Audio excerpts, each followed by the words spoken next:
ترتيلا. أعوذ بالله من الشيطان الرجيم. بسم الله الرحمن الرحيم. ولما بلغ أشده آتيناه حكما وعلما وكذلك نجزي المحسنين. وراودته التي هو في بيتها عن نفسه وغلقت الأبواب وقالت هيت لك. قال معاذ الله إنه ربي أحسن مثواي إنه لا يفلح الظالمون. ولقد همت به وهم بها لولا أن رأى برهان ربه كذلك لنصرف عنه السوء والفحشاء إنه من عبادنا المخلصين. واستبق الباب وقدت قميصه من دبر وألف يا سيدها لدى الباب. قالت ما جزاء من أراد بأهلك سوءا إلا أن يسجن أو عذاب أليم.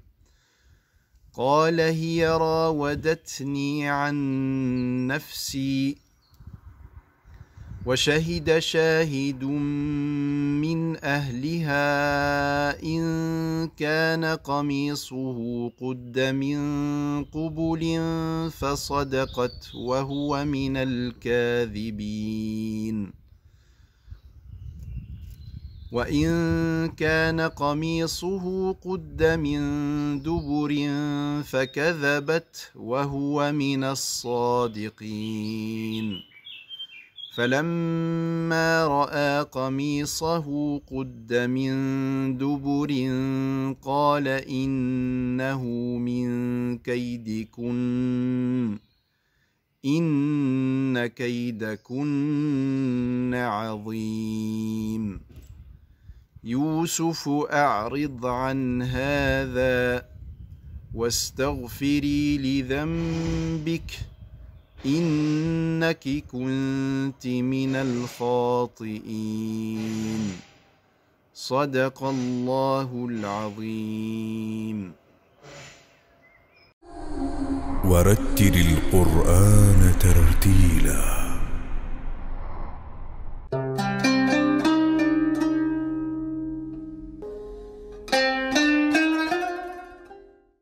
Assalamu alaikum wa rahmatullahi wa barakatuh. Bienvenue à toutes et à tous.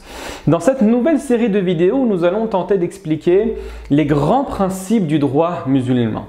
Aujourd'hui, le premier principe que nous allons mettre en avant et tenter de détailler et d'expliquer n'est autre que la notion de rahma, à savoir la miséricorde. Dans ce premier cours, nous allons tenter de définir cette notion, ensuite évoquer les différents noms de Dieu qui comportent cet élément, Ar-Rahma, et enfin mettre en avant les aspects de cette législation où la miséricorde va être prépondérante. Prépondérante du fait de la présence abondante de la miséricorde auprès du divin, mais également auprès du prophète de l'islam, Mohammed alayhi salatu wassalam, qui n'est autre que le transmetteur de cette législation, et conséquence logique, le divin est abondant de miséricorde, le prophète n'est pas seulement miséricordieux, il est une source de miséricorde. La conséquence logique, comme vous le devinez, est la présence abondante et totale et absolue de la miséricorde dans tous les aspects, dans toutes les prescriptions de la législation musulmane. Avant de définir de manière précise la question de la rahma, laissez-moi en introduction de ce premier cours faire quelques quelques précisions sur la manière dont le musulman aujourd'hui dans le monde occidental doit saisir la question du droit. En général, dès lors que nous entreprenons un cursus en sciences islamiques, la première des choses que nous faisons, c'est l'étude du droit. Mais malheureusement, ce droit se veut parcellaire, il se veut partiel. C'est-à-dire que la première des choses, on va étudier tout ce qui va relever de la purification, pour ensuite basculer vers la prière, le jeûne, les 5 piliers de l'islam de manière générale, pour ensuite rentrer dans le code civil, ce qu'on appelle généralement en arabe, al-ahwal al-shakhsiyya, donc le mariage, le divorce, la manière de s'habiller, les peines, etc. Très bien. Le problème, à mon niveau, je pense, c'est qu'il va être très difficile de comprendre les grandes composantes de la législation musulmane si nous n'entreprenons pas une vision plus holistique, une vision plus générale de ce qui va fonder le droit musulman.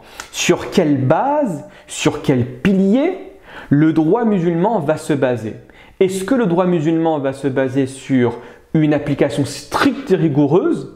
Est-ce que le droit musulman va s'appliquer sur une vision plutôt qui va être en cohérence avec la nature humaine, plus miséricordieuse, plus clémente, ou c'est tout à fait le contraire? Et donc, en mettant en avant quelques cours, quelques notions qui vont fonder la législation musulmane, il sera par la suite beaucoup plus simple de comprendre les raisons d'une application d'une certaine manière du droit musulman. Et donc comprendre le droit musulman de cette manière-là, avec une vision beaucoup plus générale, beaucoup plus large, beaucoup plus étendue, va nous aider par la suite à comprendre les raisons beaucoup plus particulières des prescriptions divines ou prophétiques. Et également par la suite, c'est ce qui va nous pousser à mettre en avant l'une des sciences qui commence à se manifester dans les différents cercles scientifiques, la question des maqasid. Les maqasid, c'est ce que nous nommons en français les finalités de la religion. En d'autres termes, lorsque je connais les raisons, plutôt lorsque je connais les bases sur lesquelles le droit musulman se fonde, je vais pouvoir déterminer les intentions du législateur. Pourquoi le législateur a interdit l'alcool? Pourquoi le législateur a interdit ce type d'aliment? Ah, par contre, pourquoi le législateur a imposé cette action-là? Et donc, à travers cette étude-là, je vais comprendre ce sur quoi l'islam, plutôt la législation musulmane va se baser et essayer d'être en cohérence avec ce que le législateur a voulu. C'est la raison pour laquelle nous allons trouver de grands savants, à l'instar de l'imam al-Juwayni et également de son élève, l'imam Abu Hamid al-Ghazali, et plus tard par la suite, l'imam al-Shatibi, qui vont effectivement déterminer les intentions du législateur de manière beaucoup plus stricte, de manière beaucoup plus structurée, pour essayer de comprendre le mécanisme et la philosophie de la religion musulmane. Donc, pour résumer toutes les paroles que je viens de dire, déterminer les grands principes de la législation musulmane va nous pousser à comprendre, et je dis bien comprendre, parce qu'aujourd'hui le défi des musulmans à travers le monde est de comprendre les religions et de la faire comprendre, comme le législateur a voulu qu'elle soit comprise, et non pas comme certains groupes, comme certaines déviances vont essayer de nous imposer en termes de compréhension. Donc l'élément, le défi fondamental que les musulmans aujourd'hui doivent tenter de relever est comment comprendre le religieux, comment comprendre le droit musulman. Cette religion est-elle une religion arriérée? Est-elle une religion qui fait l'éloge du passéisme? Est-elle une religion qui va être injuste envers une partie de la population mondiale? Ou bien une religion qui se base sur la raison, sur une certaine miséricorde et sur une certaine logique qui va être acceptée dès lors que nous nous montrons humbles, patients et ouverts d'esprit. Tout l'enjeu est ici. Très bien. Continuons.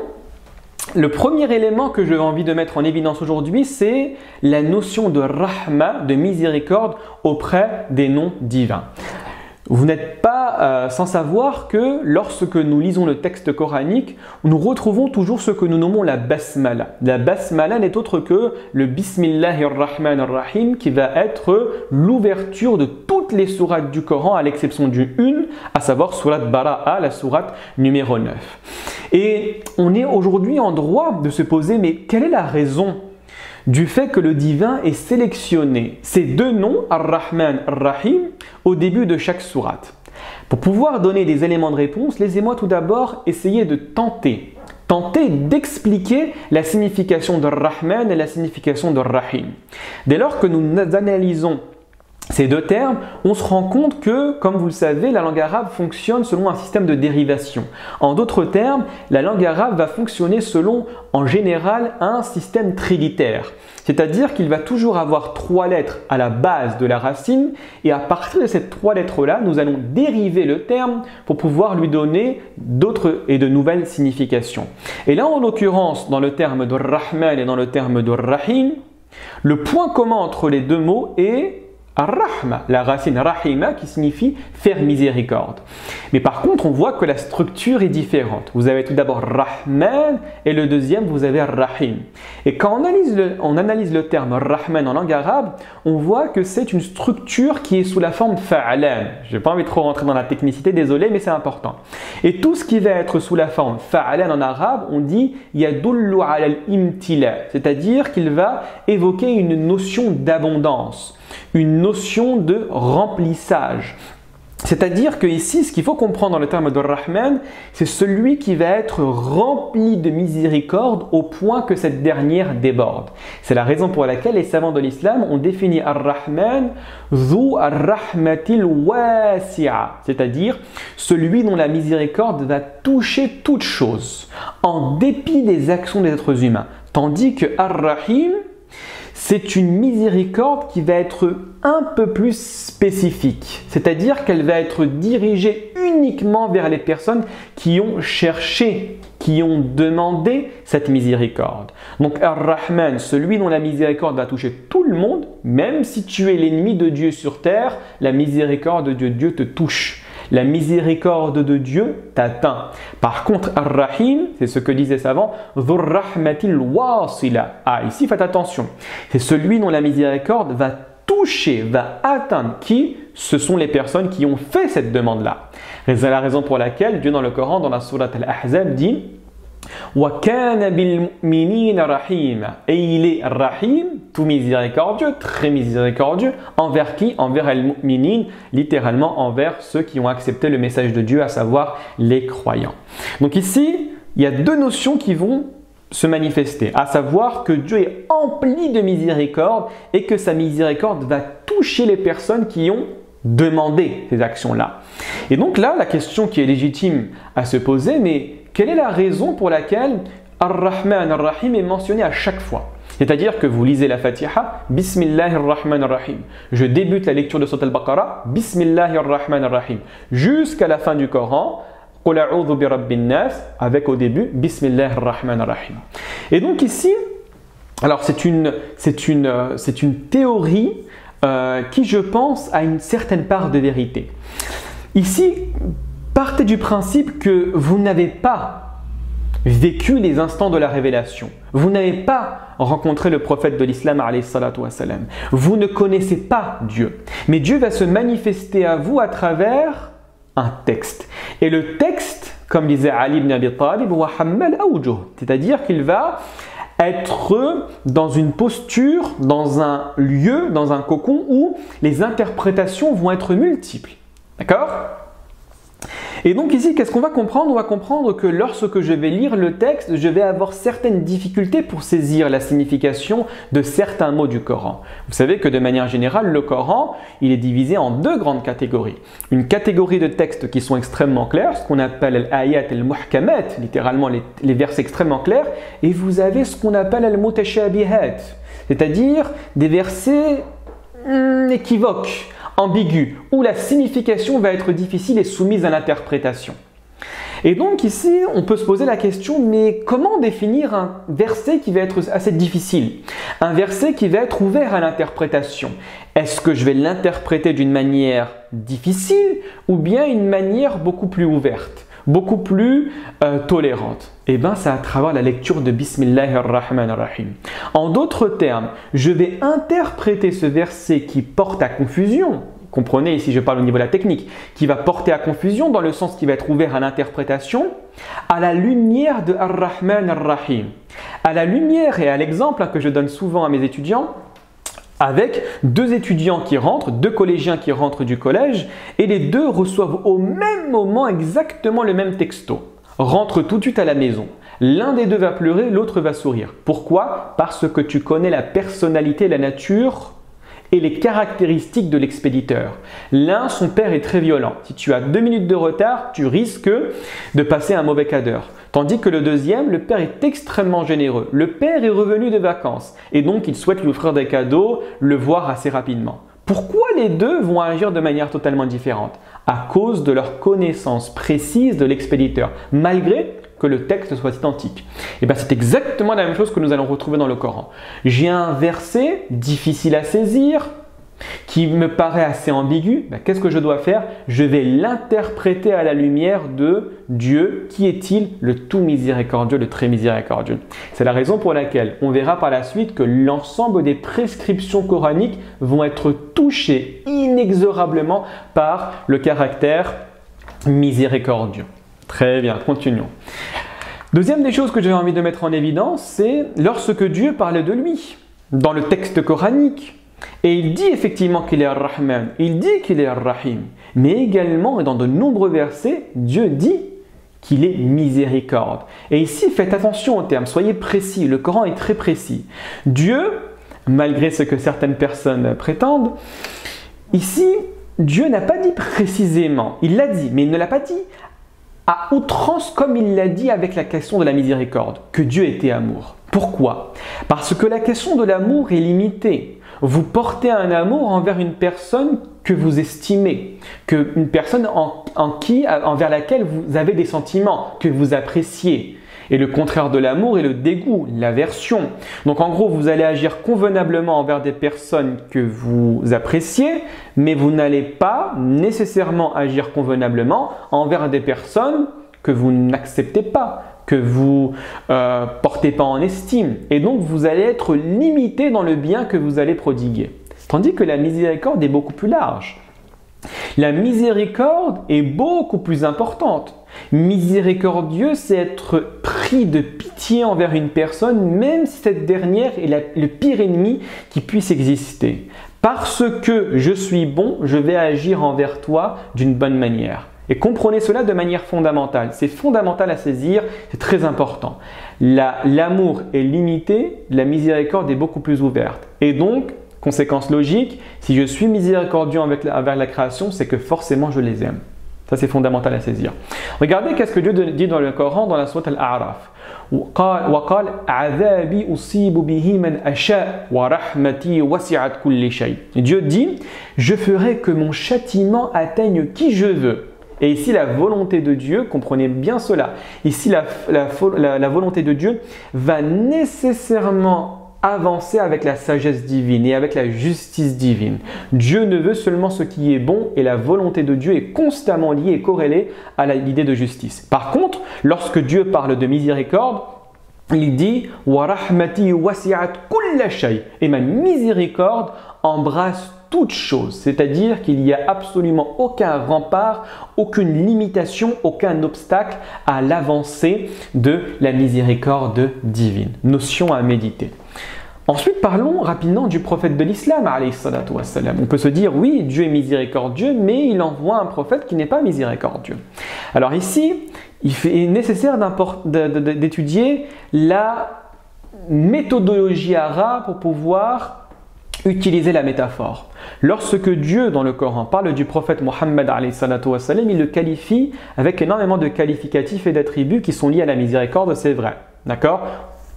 Et par contre, lorsque, à la fin de la sourate Al-Anbiya, Dieu va parler du prophète Mohammed, alayhi salatu wassalam, il ne va pas dire de lui que c'est quelqu'un de miséricordieux. Dieu va littéralement, ce qu'on appelle en arabe, utiliser siratul mubalara. Al-mubalara, c'est la forme intensive. Dieu va dire que Mohammed, c'est une miséricorde. C'est-à-dire, c'est exactement comme on fait, hein, d'accord ? En français, en disant que cette personne, c'est la justice. Littéralement, c'est l'incarnation de la justice. Et si Dieu, en parlant du prophète Mohammed, il dit que Mohammed, c'est qui? C'est la miséricorde pour l'univers. C'est pas la miséricorde. C'est une miséricorde. Et en arabe, ce qu'il faut savoir, c'est que l'utilisation du nakira, donc de l'indéfini, et à vocation de ta'zim. Ta'zim, c'est quoi? C'est la grandeur, l'abondance. D'accord? Donc ça, c'est fondamental à saisir. Donc ici, Dieu est miséricordieux. Dieu est la source de la miséricorde. Le prophète qu'il envoie est une miséricorde. Non pas seulement pour les croyants. Dieu a dit « Wa ma arsalnaka illa rahmatan lil alamin ». Al-alamin, c'est tout ce qui est en dehors de Dieu. Donc le prophète de l'islam, et quand on étudie avec la plus grande honnêteté intellectuelle qui soit, quand nous étudions, et c'est la raison pour information, c'est la raison qui a poussé Michael Hart, un intellectuel américain extrêmement compétent dans son domaine, et également ce qu'il faut savoir, qui n'était pas allié, on va dire, des musulmans et de l'islam de manière générale. Il était même connu pour ses positions ségrégationnistes aux États-Unis, à mettre le prophète de l'islam, lorsqu'il a fait le détail des 100 personnes les plus influentes à travers l'histoire, à mettre Mohammed alayhi salatu wassalam en première position. Pourquoi? En disant que c'est le seul qui a réussi dans le domaine spirituel et dans le domaine profane. D'accord? Et donc quand on analyse avec la plus grande honnêteté intellectuelle la biographie du prophète alayhi salatu wassalam, qui est ouverte à toute personne, la vie privée du prophète alayhi salatu wassalam est ouverte à toute personne, sa vie publique, sa vie en tant que chef de guerre, sa vie en tant que mari, sa vie en tant que prophète, en tant que juge, en tant que mufti, dans tous les aspects de sa vie, on peut que se rendre compte que ce prophète était une miséricorde envers les hommes, envers les femmes, envers les enfants, envers les personnes âgées, les malades, les esclaves, les serviteurs, les ennemis, même les ennemis intérieurs et extérieurs. Intérieurs, comprenez les hypocrites, la 5e colonne, et extérieurs, les personnes qui lui ont déclaré la guerre, alors que le prophète de l'islam n'a jamais demandé la guerre, comprenez-moi bien. Le prophète de l'islam a constamment repoussé l'agression extérieure, mais même envers ces personnes-là, qui voulaient venir transgresser, voler la terre, spoiler les biens, le prophète se montrait constamment conciliant, respectueux et source de miséricorde. Et ce n'est pas là, ce n'est pas que ça encore. Le prophète de l'islam, alayhi salatu wassalam, s'est même montré, à travers certains exemples que je vais vous montrer, et que je vais citer, Inch'Allah ta'ala, miséricordieux envers les animaux, et encore pire que ça, envers les objets. Donc ici, le prophète de l'islam, alayhi salatu wassalam, est la personnification humaine de la question de la miséricorde. Alors pour être tout à fait précis et pour pouvoir fonder les propos que je donne, laissez-moi vous donner des exemples. Vous avez des exemples, alors il y en a énormément. Pour les personnes qui s'intéressent à ces questions-là, il suffit d'ouvrir des ouvrages sur ce qu'on appelle les Shama'il al-Nabawiyya, littéralement les aspects méritoires de la vie du prophète alayhi salatu wassalam, pour se rendre compte avec profusion de tout ce que je viens de dire. Vous avez le prophète alayhi salatu wassalam lorsqu'il priait, d'accord? Certains compagnons ont remarqué qu'un jour, la prosternation était assez longue. Pourquoi? Parce que vous avez les deux petits-fils du prophète alayhi salatu wassalam, Al-Hassan et Al-Hussein, qui étaient sur son dos et le prophète ne voulait pas les brusquer. Vous avez également le prophète alayhi salatu wassalam qui portait sa petite fille, Umamah bint Zaynab, d'accord? Dans sa prière, chose qui n'était pas de coutume à l'époque chez certains Arabes. Également le prophète alayhi salatu wassalam, lorsque il dirigeait les prières alors que les fidèles derrière lui étaient en grand nombre, principalement pour Salat al-Eid, d'accord, principalement pour Salat al-Eid, et il entendait le bruit, les cris des enfants. Et le prophète disait, je commence la prière en ayant l'intention de la prolonger. Et là, j'entends les pleurs des enfants. Et le prophète sallallahu alayhi wa sallam va la raccourcir par miséricorde et par le sentiment partagé qu'il va ressentir et que les mères également ressentent en délaissant de manière temporaire leurs enfants. Vous avez également le hadith de Anas. Anas ibn Malik, l'un des plus grands compagnons du prophète alayhi salatu wassalam, comme vous le savez, a mis en avant un très beau hadith, a expliqué un très beau hadith. Anas disait que j'ai servi le prophète alayhi salatu wassalam pendant 10 années. Et pendant ces 10 années, il ne m'a jamais fait de mal. Et lorsque j'ai fait une chose, il ne m'a jamais dit pourquoi tu as fait cette chose-là. Et lorsque je n'ai pas fait une chose, il ne m'a jamais dit pourquoi tu n'as pas fait cette chose-là. En d'autres termes, pendant 10 années, le prophète alayhi salatu wassalam ne l'a pas critiqué. Le prophète alayhi salatu wassalam a été l'être le plus doux envers cette personne qui a voulu servir le prophète alayhi salatu wassalam.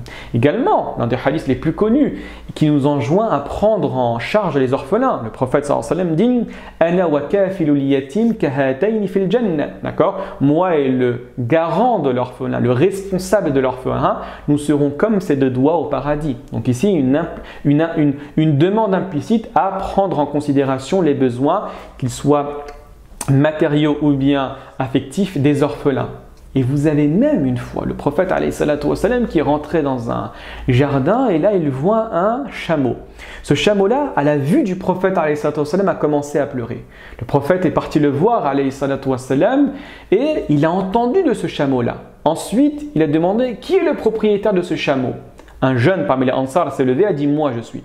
Et là, le prophète l'a exhorté à ne pas faire de mal à ce chameau, à ne pas trop mettre de marchandises sur lui, car ce dernier s'est plaint au prophète alayhi salatu wassalam.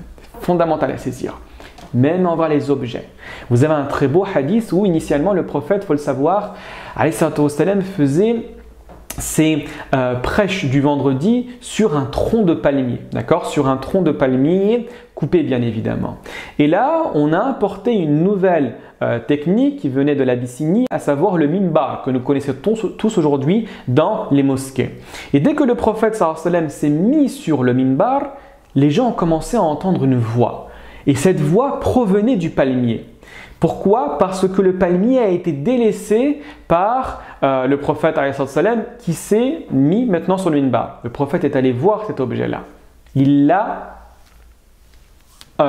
comment dirais-je, on dit en arabe, donc en gros il l'a cajolé littéralement, d'accord? Il l'a pris dans ses bras. Et le prophète sallallahu alayhi wa sallam a dit par la suite, comme dans le hadith de l'imam Ahmed, si je n'avais pas fait cela, vous auriez entendu un gémissement jusqu'au jour de la résurrection. Donc ici on voit même qu'avec des objets, des éléments inertes, le prophète alayhi salatu wa sallam était une source de miséricorde. Un jour, certains hommes sont venus lui voir en lui disant « Ya Muhammad, Ya Rasulallah, invoque contre les polythéistes ». Et ici il faut se comprendre. Il faut se mettre dans la tête de ces personnes-là à l'époque du prophète alayhi salatu wa sallam, qui voyaient dans les polythéistes leur ennemi toujours. Ils volaient leurs biens, ils les massacraient, ils les insultaient, ils leur déclaraient la guerre. Le prophète répondait « Innama bu'ithtu rahmatan wa lam ub'ath la'anan » J'ai été envoyé comme miséricorde et je n'ai pas été envoyé comme personne qui maudit à outrance. D'accord? Et le prophète, dans un très beau hadith, où il va parler à l'ensemble de l'humanité. Il va dire « Ya ayyuhan nas, innama ana rahmatun muhda » Littéralement, « Oh vous les gens, que vous croyez en moi littéralement, que vous ne croyez pas en moi, je suis une miséricorde que Dieu a octroyée, dont Dieu a fait le cadeau à ce monde-là. » Donc en gros, pour conclure rapidement ce cours, ce qu'il faut comprendre, c'est que comme nous avons évoqué avec le législateur, à savoir Dieu, et le transmetteur du message, à savoir le prophète de l'islam, alayhi salatu wa salam, qui eux deux sont caractérisés par une abondante miséricorde, on va comprendre et de manière tout à fait logique que cette législation est bâtie sur le système de la miséricorde et c'est le premier fondement, le premier principe que nous devons déterminer avant d'étudier le droit musulman. D'accord? Pourquoi il y a autant d'allègements? Pourquoi il y a autant de permissions? Pourquoi le malade a droit de prier assis? S'il ne peut pas, il doit prier allongé. Et s'il perd la tête, eh bien, il ne prie pas. Pourquoi le jeûneur n'a pas la possibilité, plutôt a la possibilité de rompre son jeûne dès lors qu'il ne se sent pas bien, dès lors qu'il est en voyage, dès lors qu'il est malade, etc. Quelles sont les raisons de cette facilité? Eh bien, toute cette facilité, pour information, qui va constituer l'une des 5 grandes règles du droit musulman, à savoir la difficulté apporte la facilité, est basée sur la miséricorde divine. Dieu veut la facilité, pourquoi? Parce qu'il est miséricordieux. Dieu a envoyé une législation miséricordieuse. Pourquoi? Facile. Pourquoi? Parce qu'il est la source de la miséricorde et qu'il a sélectionné le prophète le plus miséricordieux pour pouvoir transmettre cette législation qui va être généralisée à l'ensemble des personnes à travers le monde. Et donc, dernier élément qui peut peut-être des fois poser problème chez certains, c'est ne pas confondre la question de rahma et la question de ra'fa. Ar-Ra'fa est beaucoup plus importante que Ar-Rahma. Ar-Ra'fa, c'est lorsque nous allons mettre la miséricorde à son paroxysme. Tandis que Ar-Rahma, c'est l'utilisation de la miséricorde, mais dans certains aspects, il y aura une application déplaisante et désagréable. Effectivement, dans le but d'éduquer la personne, à l'image du professeur qui va soumettre ses élèves qu'il chérit, ses élèves qu'il aime, ses élèves qu'il apprécie à de multiples épreuves, à de multiples examens pour pouvoir les former, être les meilleurs dans le monde. Et bien c'est exactement ce que nous allons trouver dans le droit musulman également. Vous allez trouver des fois certaines prescriptions qui vont être dures, certaines prescriptions qui vont être difficilement applicables. Pourquoi? Pour pouvoir préparer les personnes à la réalité du monde. D'accord? Voilà, nous sommes arrivés du coup à la fin de ce cours en espérant qu'il vous ait plu, que vous avez appris de nouvelles choses. Portez-vous bien. Wassalamu alaikum wa rahmatullahi wa barakatuh.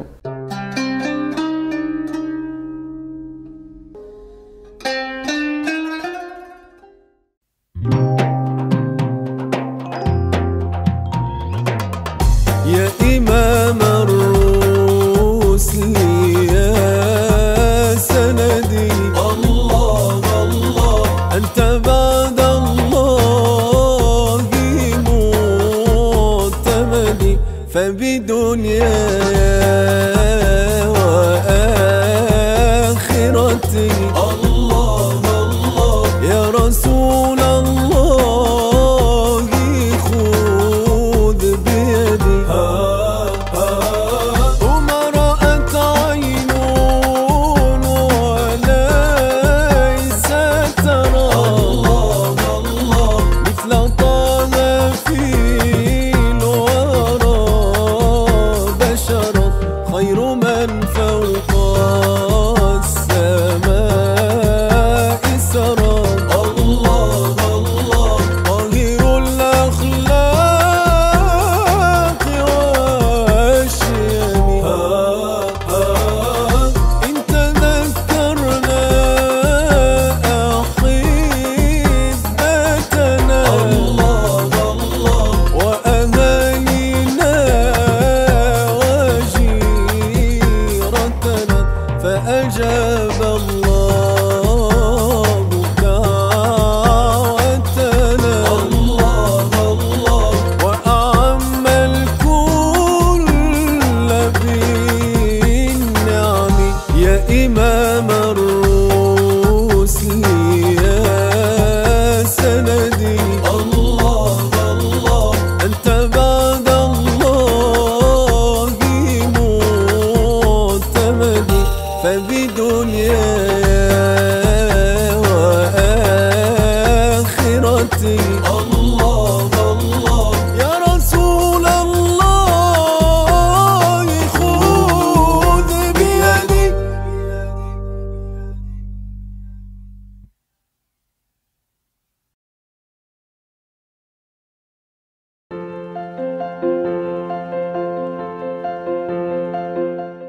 Assalamu alaikum wa rahmatullah. Bienvenue dans cette série consacrée à la sagesse en islam.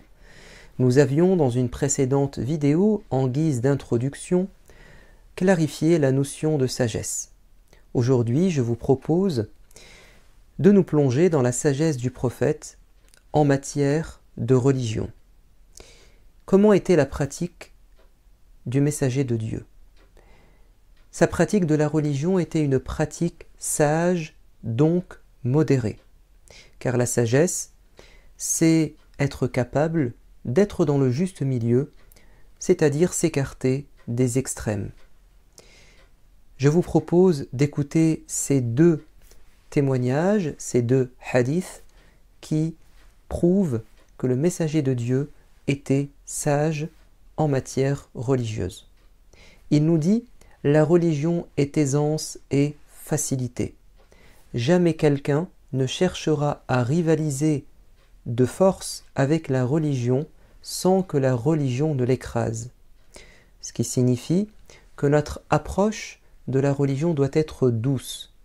Car si nous l'appréhendons avec force, avec violence, elle nous écrasera, c'est-à-dire que nous n'arriverons pas à supporter tout ce qu'il y a en matière d'obligation et de responsabilité dans la religion, on ne peut pas aller trop vite et en faire trop. Il faut être sage. Il continue en disant « Suivez plutôt la voie sage du juste milieu. Rapprochez-vous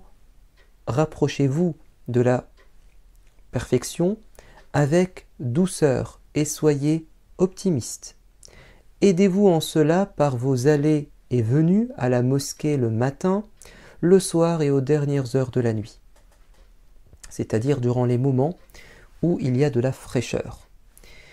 C'est authentifié par Al-Bukhari et dans une version, le messager de Dieu insiste en disant « la modération, car c'est seulement avec la modération que vous arriverez à bon port. » D'ailleurs, dans un autre propos, il utilise la métaphore du voyageur qui doit observer des haltes pour se reposer et également faire reposer sa monture.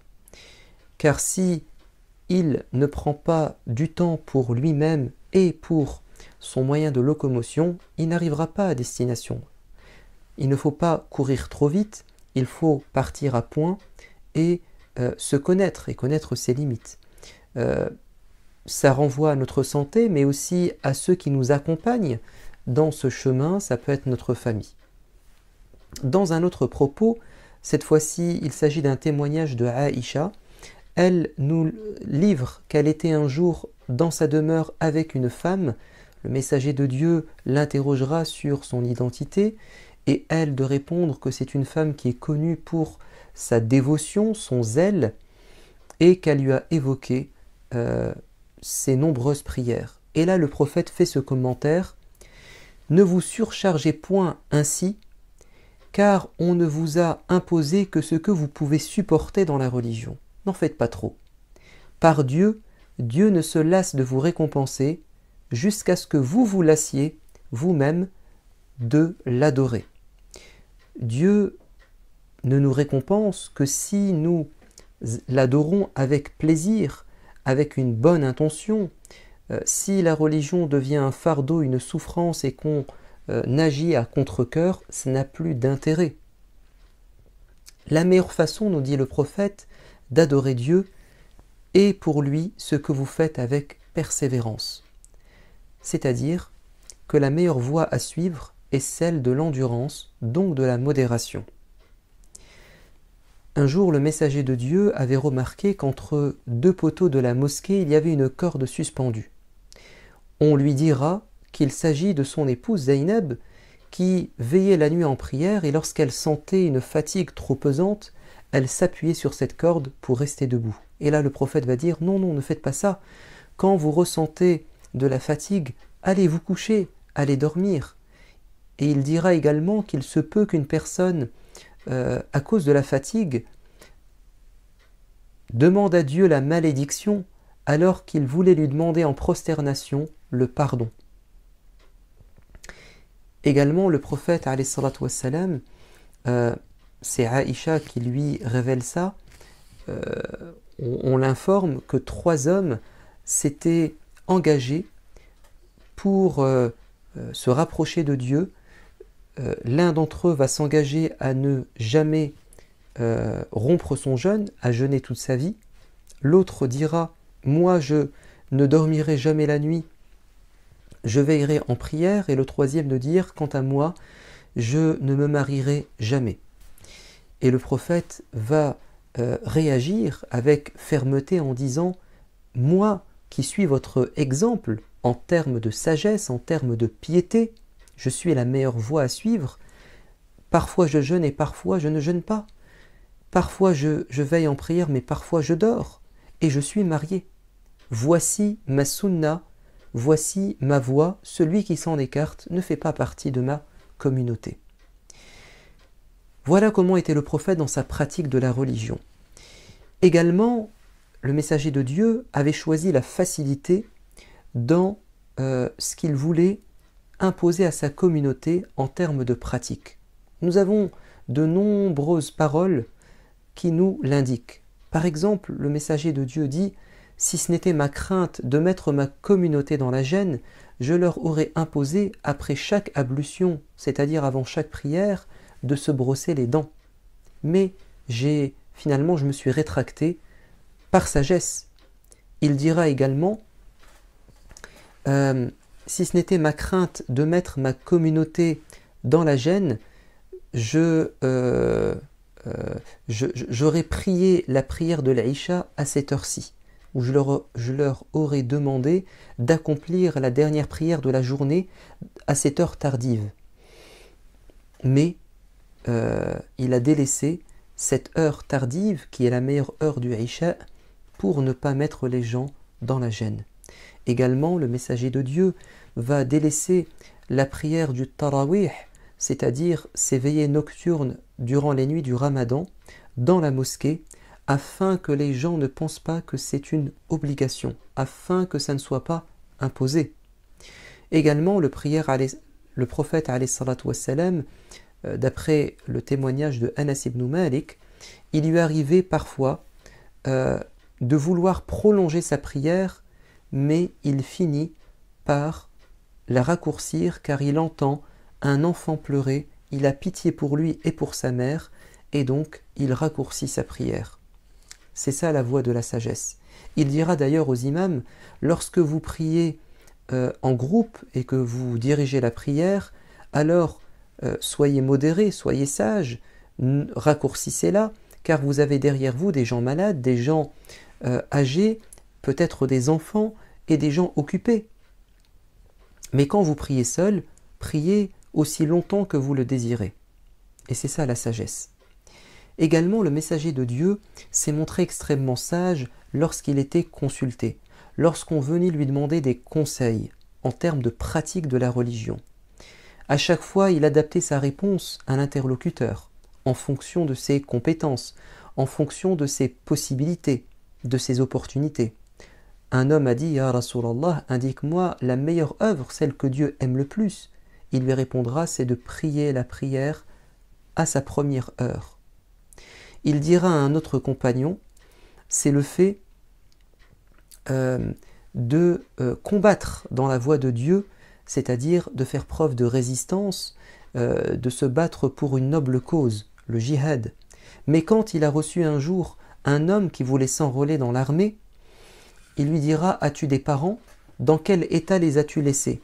Et l'homme de répondre « j'ai laissé mon père, ma mère en pleurs. » Et il lui dira « alors va les rejoindre et ton jihad, ton effort, ta lutte, ton combat, c'est de t'occuper d'eux. » Et un jour, les compagnons ont vu un homme passer, il était corpulent, il était robuste. Ils ont dit « ah, si cet homme pouvait s'enrôler dans l'armée, il serait très utile. » Et le prophète va dire « si cet homme est sorti de chez lui afin de travailler et nourrir sa famille, et ne pas tendre la main, c'est-à-dire avoir une autonomie, une dignité, alors il accomplit le jihad. Si cet homme est sorti pour gagner de l'argent et nourrir ses parents, alors il accomplit le jihad. » Alors le messager de Dieu n'était pas fermé sur une œuvre de bien, sur une seule voie, mais il s'adaptait. Un homme lui a demandé un conseil, il lui a dit « le meilleur conseil que je peux te donner, c'est de ne jamais te mettre en colère. » Et l'homme voulait entendre autre chose, mais le prophète a insisté en disant « ne te mets pas en colère », parce que c'est ce problème qu'il devait régler.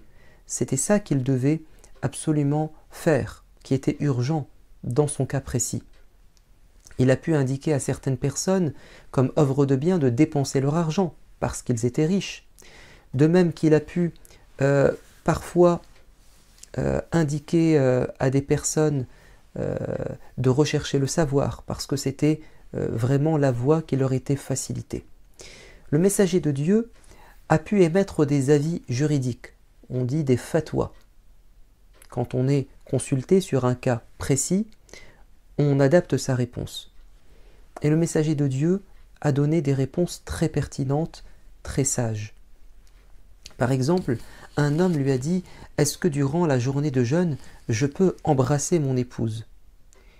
Et le prophète lui dira « Non, ne le fais pas. » Et un autre homme lui posera la même question et il l'autorisera à embrasser son épouse durant la journée de jeûne. Et il s'expliquera en disant, quant au premier, il était un jeune marié, donc il a de forts désirs et peu de contrôle sur lui. Et donc j'avais peur qu'il arrive à ce qui est interdit, c'est d'avoir une relation et ainsi annuler sa journée de jeûne. Quant au second, c'était un homme marié depuis longtemps, mature, qui est capable de se contrôler, et donc je l'ai autorisé. Et on rapporte qu'un homme a demandé à Abdullah ibn Abbas, ce compagnon savant, est-ce que il existe un repentir pour celui qui commet un crime? Et il lui a dit non. Et il sera interrogé par une autre personne au sujet de cette question du repentir après avoir commis un crime, un meurtre, et il dira bien sûr que Dieu pardonne. Et il dira à ses élèves, j'ai vu dans le regard du premier consultant l'envie de commettre le crime, la colère et la vengeance. Alors je l'ai empêché en disant, Dieu ne te pardonnera pas, même si ce n'est pas vrai, mais c'est pour l'empêcher. Alors Dieu peut ne pas pardonner, bien évidemment, mais il supposait que cet homme ne serait pas pardonné pour X raisons. Quant au deuxième, il lui a dit oui, Dieu pardonne tous les péchés, parce qu'il a vu dans son regard le regret. Également, le messager de Dieu a pu recevoir des gens qui voulaient se convertir à l'islam, et ces gens parfois lui ont posé des conditions. Par exemple, la tribu de Thaqif, qui venait de la ville de Taif, ont émis comme réserve, en se convertissant à l'islam, ils ne voulaient pas en fait accomplir, donner la zakat, cet impôt annuel quand on est riche, qui est une forme de solidarité avec les pauvres, qui est un pilier de l'islam, et ils ne veulent pas, en cas de guerre, s'enrôler dans l'armée, donc le djihad.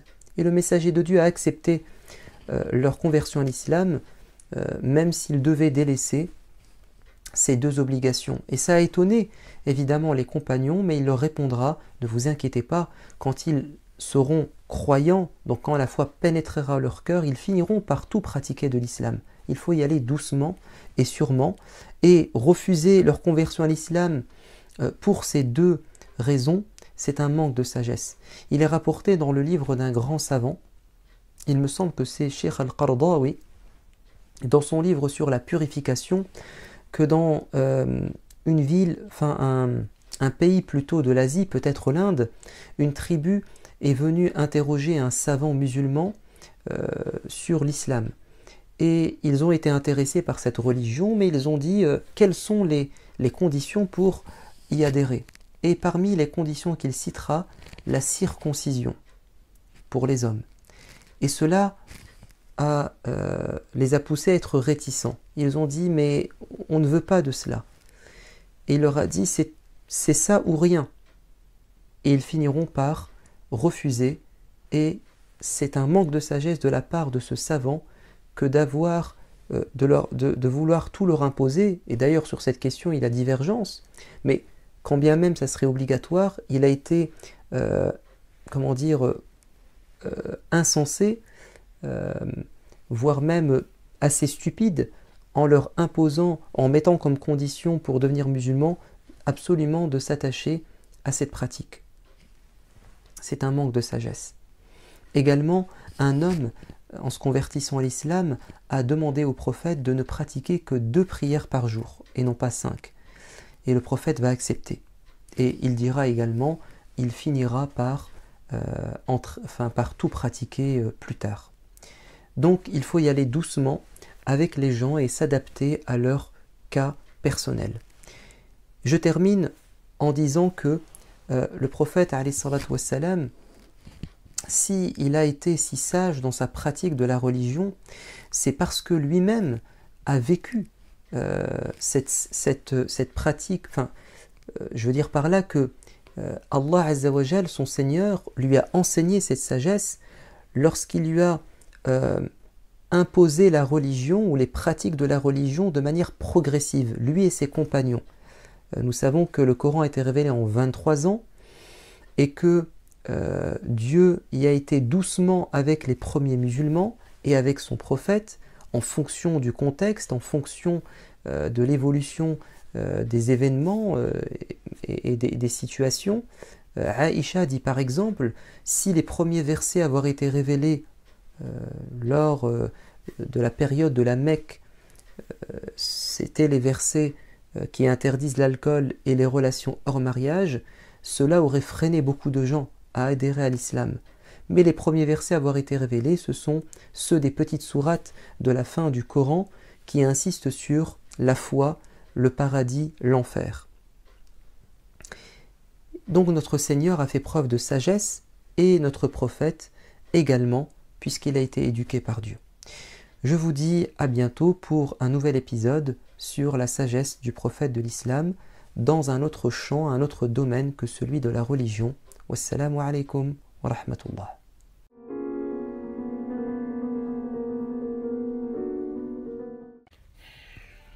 اللهم إني أسألك خير المسألة وخير الدعاء وخير النجاح وخير العمل وخير الثواب وخير الحياة وخير الممات، وثبتني وثقل موازيني وحقق إيماني وارفع درجاتي وتقبل صلاتي واغفر خطيئتي، وأسألك الدرجات العلى من الجنة.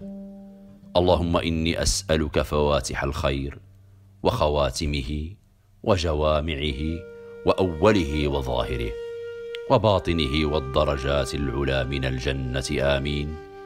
اللهم إني أسألك خير ما آتي وخير ما أفعل وخير ما أعمل وخير ما بطن وخير ما ظهر والدرجات العلى من الجنة، آمين.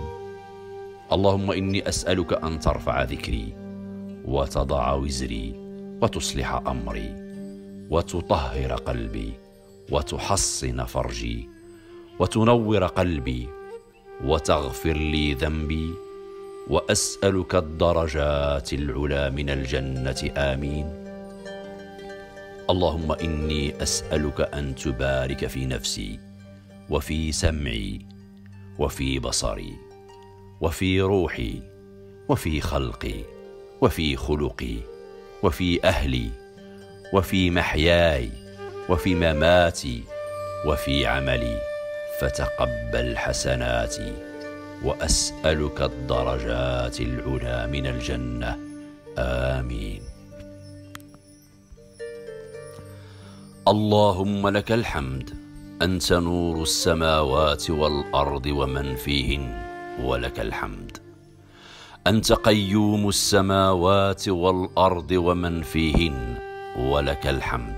أنت الحق، ووعدك الحق، ولقاؤك حق، والجنة حق، والنار حق، والنبيون حق، والساعة حق، ومحمد صلى الله عليه وسلم حق. اللهم لك أسلمت، وبك آمنت، وعليك توكلت، وإليك أنبت، وبك خاصمت، وإليك حاكمت، فاغفر لي ما قدمت وما أخرت وما أسررت وما أعلنت. أنت إلهي لا إله إلا أنت.